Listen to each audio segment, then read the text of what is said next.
Three. All right. Good afternoon, adventurers, and welcome to John's Dungeon Corner right here at the Collective in Altamont Springs, Florida. Oh boy, oh boy, oh boy. Got some good stuff to show you and talk about. Oh yeah, today's going to be a good day. A good day. Anyway, so I'm going to give people a couple of minutes to get on because I was running a little bit behind the scheduling and all that. It's kind of crazy. I had to do some technical stuff and had to get some help with it. Always, you know what I'm saying? So, yeah. But so we got some really neat stuff. By the way, hopefully you've been able to recover from the crazy hurricane that just came through here. If you're watching locally, and if you're watching from afar, thanks for joining us.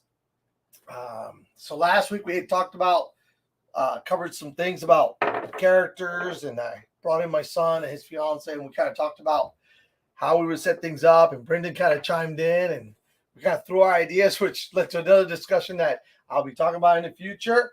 I'm not going to jump into it right away because I want to do a little bit of looking at it because the question didn't come until later in the week.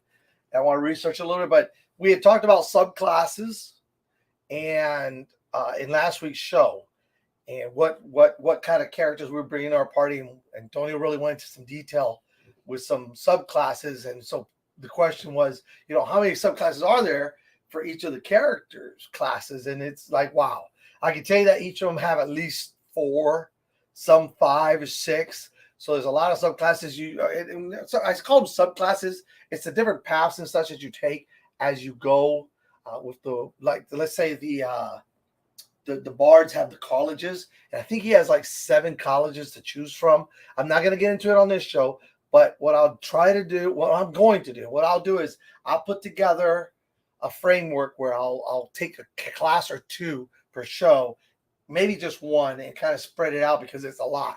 Like I said, each one can have, I know that the Bard itself has like 6 or 7 different colleges. So I kind of do that in one show and then kind of go off. I might just do it alphabetically.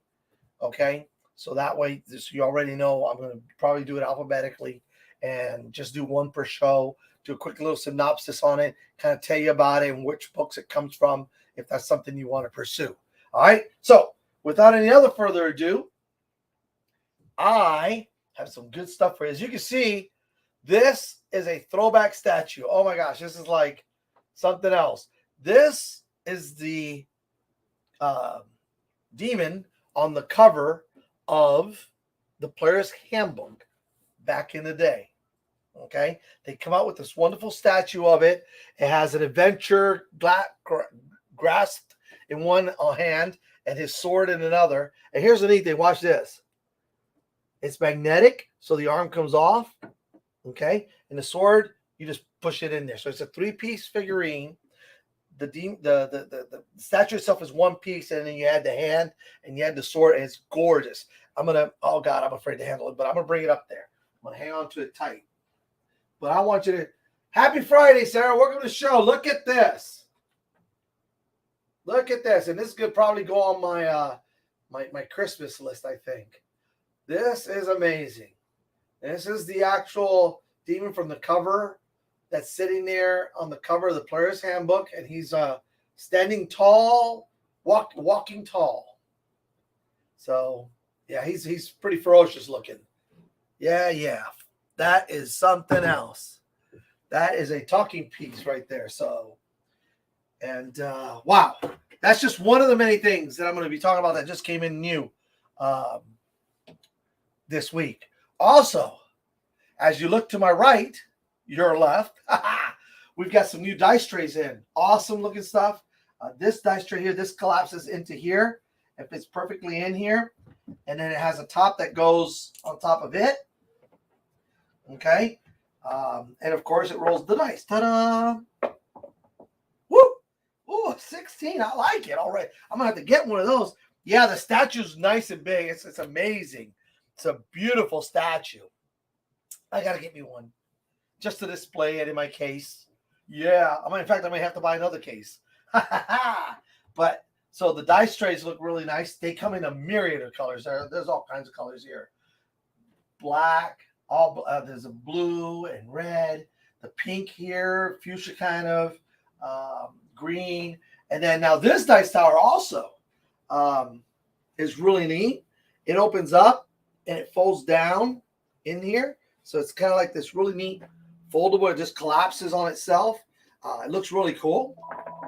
You can roll dice in it. I like the other one better. It rolled a 14. This one rolled a 14. This one rolled a.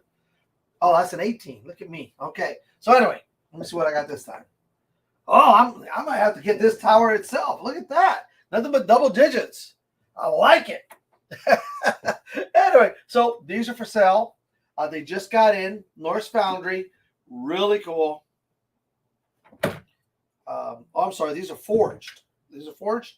These are forged. I take that back. I don't want to misrepresent. And it's really nice. It's got a nice embroidery. Both of them have embroidery. This one has double dragons on the front of it. This is from Forged. And kind of give you an idea. Oh, I don't think you can see the dragons. Let me see. Oh, that way you can kind of see the leather stamped. Really nice. Embroidered. And really not really embroidered. I call them stamped in there. Lets you carry four full sets of dice. Right in the trays. Portable. I mean, really nice. I like it. I like them both. And this one, we have it even more colors. This one also has like a brownish, a tannish, a blue, purple.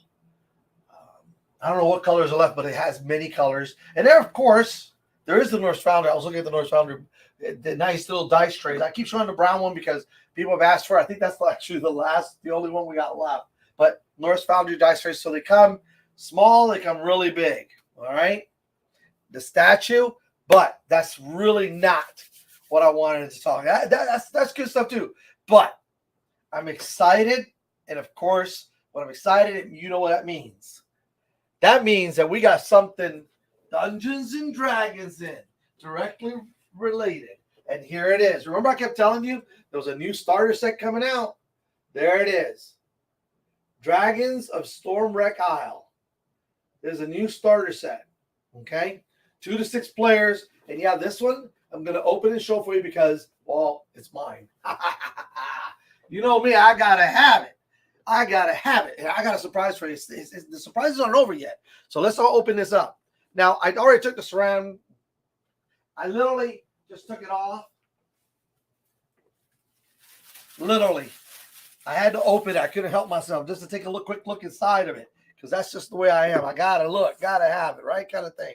So here we go. Ta-da! So it's got this really cool blue dragon throwing some lightning.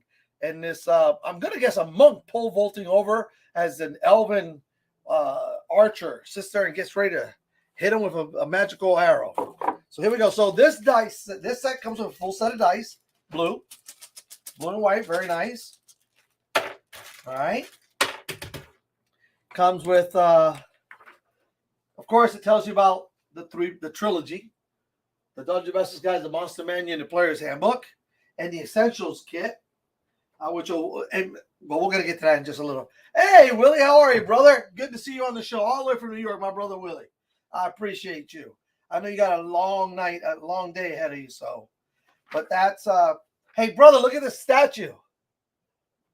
Remember from the D&D original, the good old days. I got to put this one back up there so you can see it because he played D&D back in the day. Remember, look at this bad Bama Jamma. Remember him from the Player's Handbook? Look at that. I love this thing. It's like an interactive show. We just do as we go. We go as we go. All right. So anyway, back to the unveiling. We got the new starter set in. I'm opening it up. Got a set of dice. And then here we go. We got the Dragons of Stormwreck Isle book. You know what I'm going to do? I'm going to come around the other end. I'm going to come around the other side. This way I can kind of show you things as I open them up. So there's the book, the game booklet. Ta-da! And, okay, so Stormwreck Isle, you're going to ask me, okay, so where the heck is that at? Well, let me show you. Remember the map that came in the Essentials Kit? And if you don't have the Essentials Kit and you want to get them both together, it's a great idea. The map that you have that flips over on one side is the town of Phandelver, and then Phandelver, you have the map of the Sword Coast. Well, this is the high road here. You come down to head down to Fendelver, which is somewhere over here. And there is Stormwreck Isle right off the coast. So this is something that you could either start out with, or if you've already got the other set, you just kind of like insert and turn it into a campaign. So see, you can keep building on it, or you can start here and then go there. Hey, bud, glad to see you. Hey, Antonio, you got to see this crazy thing. I got to show it to everybody. Look at that, huh? Is that crazy or what? It's the demon on the player's handbook, the old edition player's handbook, huh? Holding a knight. You watch this. That's the cool part, huh? It's magnetic. Cool stuff. Cool stuff. Anyway, yeah, I love it. I love it. I love it. It is so cool. And then we got the dice tires. But look, the new starter set came out. I like to show it off a couple times. That's the cover. Lightning Dragon, the blue dragon. In fact, you know what? I'm going to put that cover right there so you can keep seeing it as I talk about it. So, all right. So this takes place, like I said, on Stormwreck Isle, right off the Sword Coast. Basically, it'd be to the west of the Sword Coast. Okay. This is the storybook. I'm not going to tell you a lot about it because I don't want to ruin it for the players, of course. But there's some of the monsters, as always. Beautiful artwork, you know. There's always beautiful artwork. Even when it comes to the items. You know, a pair of boots. But look at how nice that is. Full color. It talks about the creatures, whatever items are there. Basically, it takes you step by step. There are some adventures running off in there. So, okay. Enough of that, right? I don't want to give away too much. Oh, you got to see. Oh, no, I'm not going to show you that one. That one kind of, golly, it's so hard. I want to show you the pictures, you know. But anyway, that's the cover. All right, so let's talk about the rule book. The starter rule book. So this one here, this one I can actually show you because this one is just like the other rule book, except a little different. It's a little different in that. Like the starter. So let me back up. So for the players, on the player side of things, I'm so excited about it because I've been talking about this for a while now. All right, so on this side of things, they gave you once again the pre-made characters. So we have a wizard, high elf. He's a sage. Of course, the high elf, all the information on the high elf is here. The sage, and then it shows you how to sit there and make the character yours. It shows you your spellcasting up to 3rd level, adding spells. So it goes through everything you need into 2nd and 3rd level. Wizard spell list. Really nice. Okay? Versus some 1st and 2nd spells just to kind of get you acquainted. All right? It has his background, which is a sage. Then we've got the rogue Lightfoot Halfling. He's got the criminal background and his stats. Everything's already set up for you. The proficiency, languages, attacks, everything about the Lightfoot Halfling, what the skills that you get as a rogue, criminal background, so on and so forth. And what you get 1st, 2nd, and 3rd level. Okay? All right.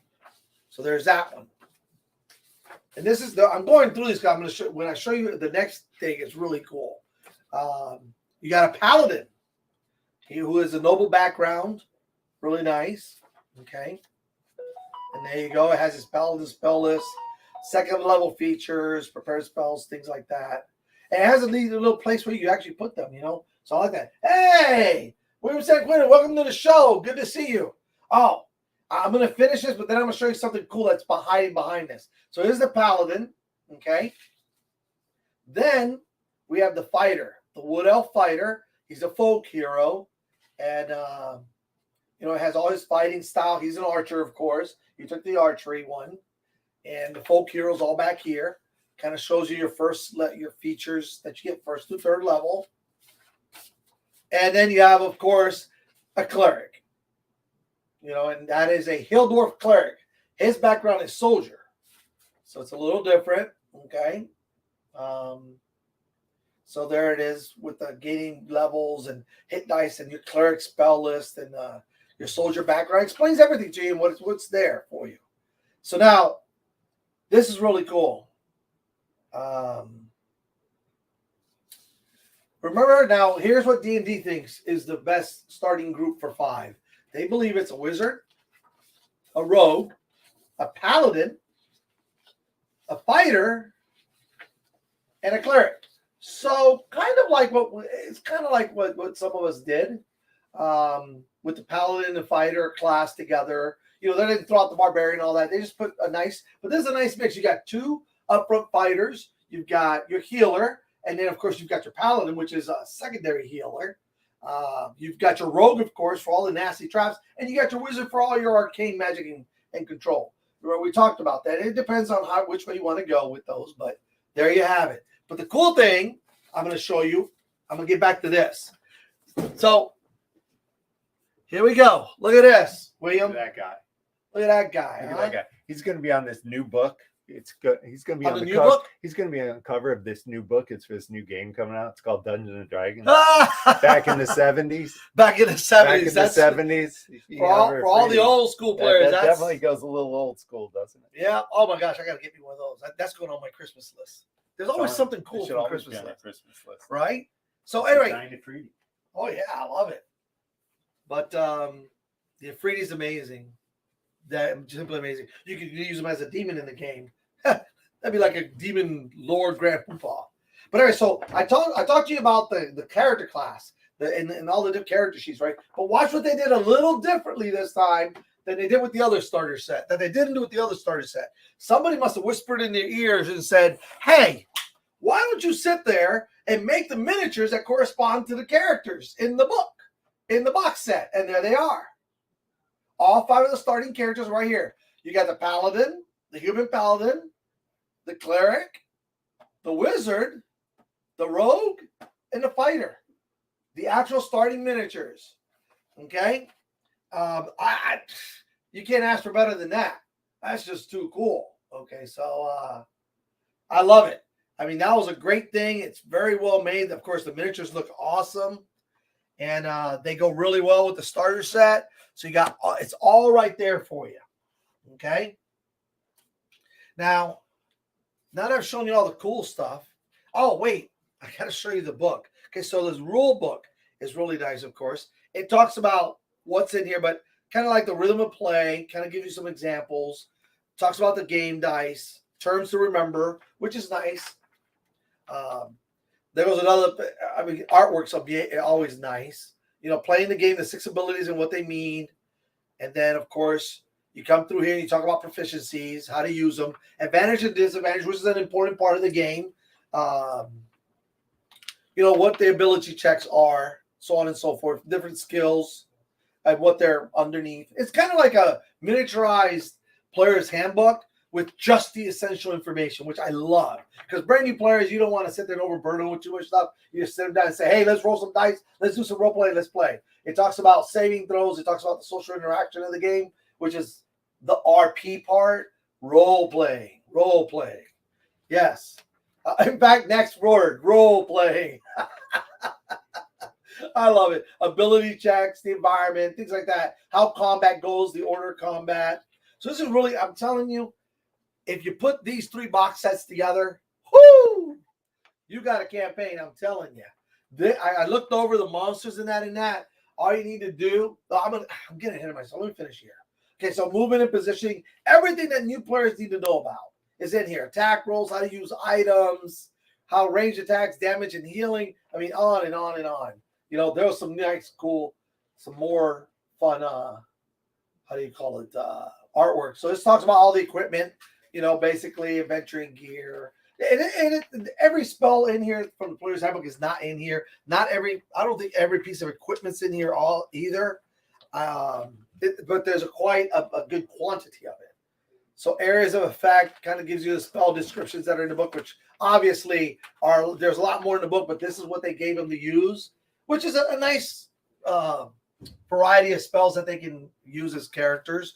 And then, of course, the conditions, all right, that are nice. Okay, so explains all the conditions. I'm going to put that right here. I'm so excited because I was just talking about this maybe a couple weeks ago, and there it is. It came out. So that's really neat. All right, so, okay. Let's talk about today's question, which kind of relates. This is so fun that this came out. So we were talking, I already talked about, we were talking about the different character classes in that. So somebody sat there and said, okay, well, that's great. Now, a new starting DM wanted to know about what about monsters? And I kind of covered this before, but I'm going to kind of go over it again because we talked about the different character classes and building a party. So it's only fair that I kind of answer that one kind of right behind that before I go into further depth of the character classes. And here's what I have to tell you from my point of view. Remember, that's just me. The monster manual is your best source, better than any game master, previous game master, or anything. I say that with full confidence because if I want to create something, let's say I want to create something and I don't want to use one of the modules, let's say, right? Or I want to embellish the module a little bit more. You open up the monster manual, and in it there are so many monsters, alphabetical, okay? Usually by class, like you get you'll get the Beholder, and then behind the Beholder, is the Death Tyrant and the Spectator. And then you go into like the dragons, and you have all the different dragons. Not that you would start with that, okay? But I'm just using them as examples. Of course, I always say this, my favorite 3 to 4 monsters that are really neat, and 5, let's say 5, okay? Because we did 5 characters. So if I had to pick 5 monsters that I was going to build something around, my go-to has always been, because of their CR levels, and that's the challenge ratings, all right? So when you see this, when you see these numbers here, like, let me see if I can get to my buddies that I like so much. Oh my gosh. You know who I'm talking about. Everybody should know by now. The goblins. That's right, the goblins. So when you look at a goblin, they have a CR rating of 1/4. Okay. The Goblin Boss has a rating of 1, a challenge rating. So that's their challenge rating. CR, challenge rating. The way I do it is I've said this before, but I don't mind going over it again. You take so I have 5 adventures. 5 adventures. Now, here's the neat thing now.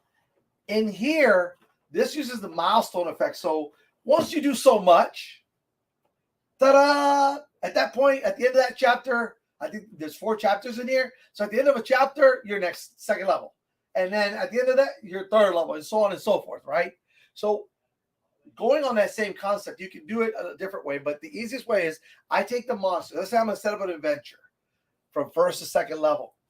All right, the first part, this is what it is. Let's say it's a dungeon. I will take 5 characters to go to next level, need 300 experience points each.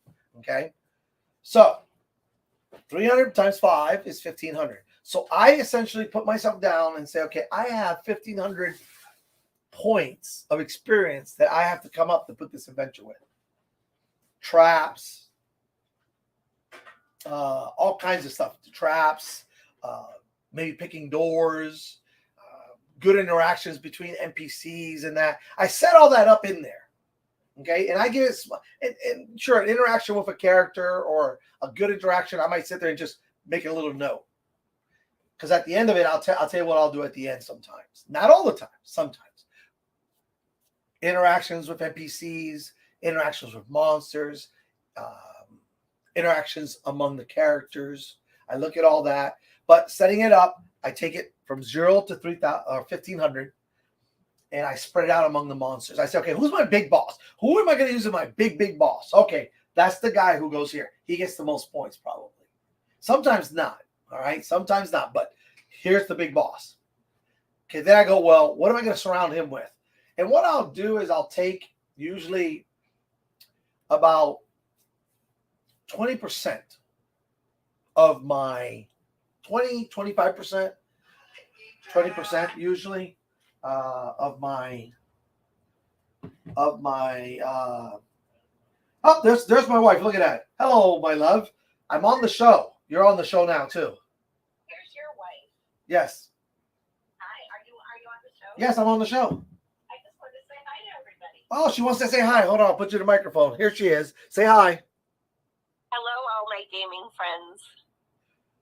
I think they heard you. We'll see if they write anything back, and I'll let you know. I love you too, Faith. But anyway, Christina said hi to everyone who's out there in adventuring land. But okay, so, and I'll spread it out. Oh, there goes Sarah. She's saying hi.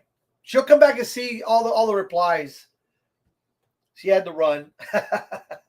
So with that being said, I'll spread it out 20% of them. So I take 300 points. And the Goblin Boss, like I said, at a challenge rating of 200, he has 200 XP. So it was 200 my XP. So that means I got 1,300 left.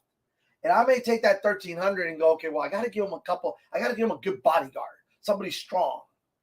So either I'll double one of the goblins or I'll get another monster, which will probably be something along the lines of a hobgoblin, because they sometimes work together with a hobgoblin that's been enticed by the chief, by the Goblin Boss through gold or a magical item.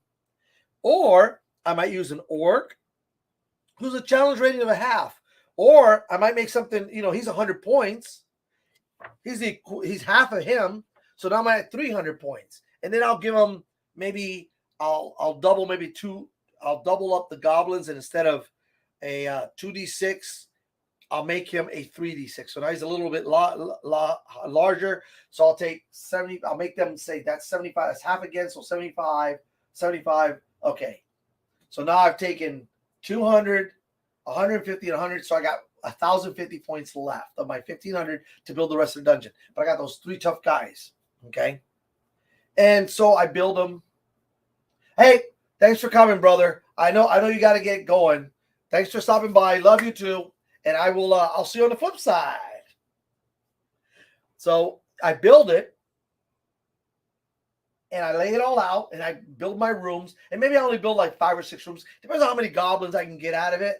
Okay. And traps and stuff. Because I might have like a little pitfall trap. And I'll assign that once that's overcome. Maybe that'll be like 50 points. So see, not everything's going to be monsters. Maybe there's a concealed door they have to find to get to another part of the dungeon. And if they find that and find it, they'll be like that nice treasure. Sometimes you reward them with treasure. Sometimes you reward them with XP. There's a lot of give and take there. So you have everything laid out in dungeons, in a dungeon, in all the rooms, and then they go forth and they fight. So when this dungeon is done, when the adventure is over, because of the amount of experience that I already preset for it, the milestone, they're automatically second level. The other way of doing it is doing a lot of math, which is okay too. Okay, that's what we used to do. You take a lot of math and you add every little creature in there. Okay, this guy's worth 50. Okay, I used the kobold over here, so this one's only worth 25. Because all the monsters are different. Like I said, an orc is worth 100 experience points.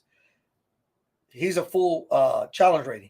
Whereas the goblin is only worth 50 at a quarter, which is kind of strange because it really doesn't add up, does it? But so essentially what happens is for every one orc that I use, look at the hobgoblin. The hobgoblins are a half. Okay, so let's use the hobgoblin. The hobgoblin is a half a challenge rating with his 100 XP. Now, here's the funny thing. I'm gonna show you the difference here. The Goblin Boss is also challenge rating 1. He's 200 XP. Why? Because his hit dice go from 2d6 to 6d6. His armor class goes from 15 to 17. Okay? He has multiple attacks. So all that adds in, so they give him more experience. So look at challenge ratings. I like to call, they're not the catch-all, end-all, because there are some creatures that are 1 challenge ratings that will wreck a character. And then you go, wow, that was only a couple, 2 or 3 challenge rating 1 monsters. And you're like, wow, they just wrecked the party. Okay, well, that's not quite what I thought. So you got to kind of balance things out a little bit. They're going to have more hit points. The more challenge rating, you get. Look at the experience point total. He is double that hobgoblin, who's 100. 1 goblin is worth 50. So every 2 goblins is worth 1 of the hobgoblins.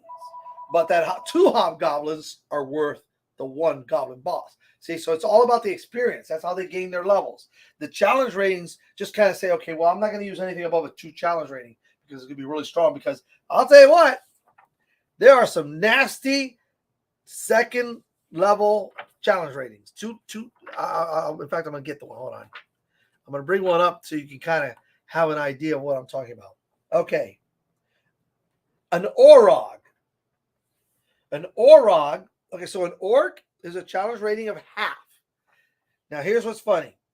Half, 100 experience points. Half of a Goblin Boss, right?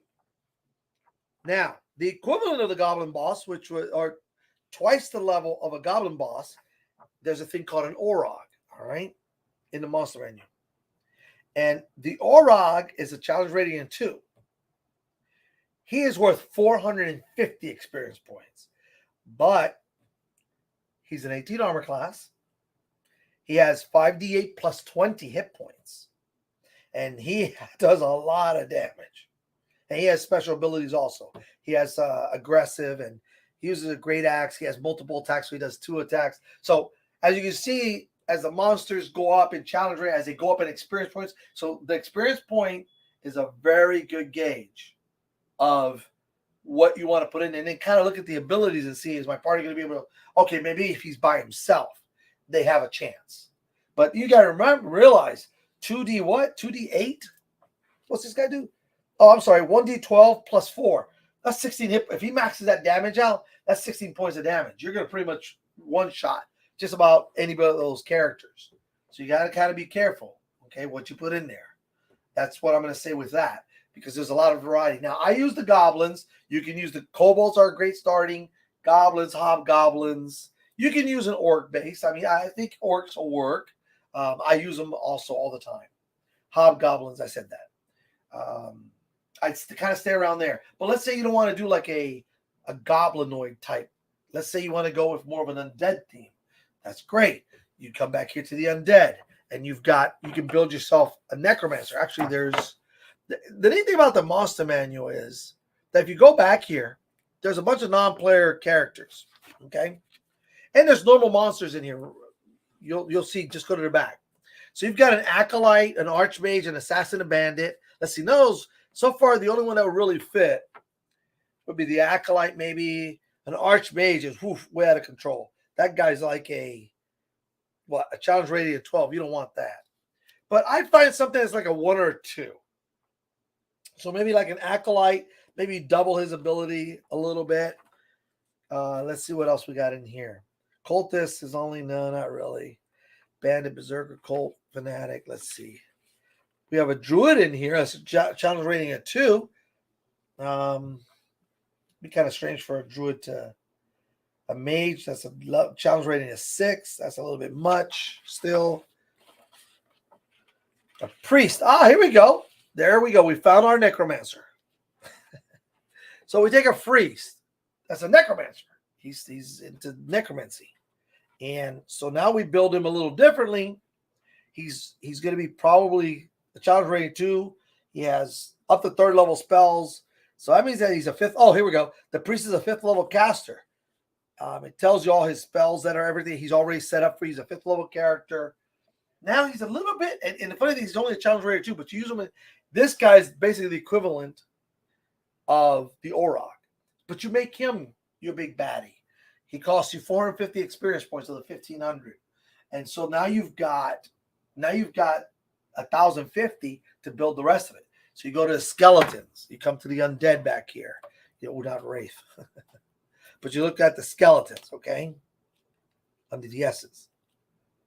Under the S's. Here we go. Mummy. Now, you don't want to use a mummy. A mummy's a challenge rating of 3 and pretty nasty. They're not ready for that yet. Trust me. Trust me when I tell you. They're not quite there yet. But skeletons, okay? There's a couple skeletons that you can use. Where are we at? They're hiding from me. Here we go. Skeletons. Okay. So skeletons are 1/4, just like the goblins. 50 experience points. Then you got a Minotaur skeleton. That's 2, a level 2. You got a Warhorse skeleton. And there's other skeletons. You can always use different types of skeletons. But your skeletons can have bows and swords, spears, whatever. That's primarily where this guy's going to be. Skeletons, maybe a zombie or 2. Zombies, they're kind of mean too. Any undead, as long as you keep him underneath that 2, I think, I'd probably go with a 1 just to play it safe. But here go our zombies. A zombie is also 1/4, 50. You got an ogre zombie, that's a 2. A beholder zombie, you're not going to want to be using that guy. But you can use zombies. You can use the ghouls. So let's go to ghouls. And I'm going through the book just to show you that it's all here. Okay. It's a ghoul. So there he is. He's going to be under the Ghoul, a ghoul. Let's see. Where are we at? Ghoul. Where are my ghouls? Where are my ghouls at? What page are you on? I sometimes get lost in here. And worst case scenario, up in the front of the book, you can just go and look at it. Let's see. 148. There he is. Ghoul. All right, so he is a 1. So he's a little bit stronger. So you've got a couple creatures that you can insert that are a little bit stronger than the 1/4 guys, the half guys, the 1. And then of course you've got your priest. And the ghoul may be like the one that he keeps in reserve in case he gets in trouble. Okay. So there go the two sides of that. And of course, there are so many creatures in here that are lore that if you wanted to do maybe like a forest campaign, there are just natural animals. You can use centaurs. I mean, there's so much in here. You just have to look and see what it is you want to do. Same thing with buffing up these modules that you see, the books. Hey, how are you? So with this new starter set, let's go back to that because I'm really excited about it. You can either start here, although the way not to give anything away, the way the other books go, I would start with the starter set, Fendelver, go to with the adventure that's sitting in the essentials, and then add this one and maybe bump it up a little bit. Because by then they'll be like 3rd, 4th, 5th, 6th level. Or you can insert this one in between. Play with it. Take a look at them all. Or just play this one on its own and go from there. You know, you can always transition from this starter set to the essentials kit. But there is a way where you can actually put the 3 box sets together and you'd have a great campaign. It'd be amazing. That's what I would do. I think that'd be a lot of fun. So anyway, to kind of wrap up, you know, this box set, hey, this one's mine. I can't have this one. Come and get them while they're still here. Because like I said, new stuff moves. It just goes like hotcakes. All right? Or French toast sticks if that's what you're into. Or pancakes. Or whatever else you're into, you know? They move quick. So come and get that.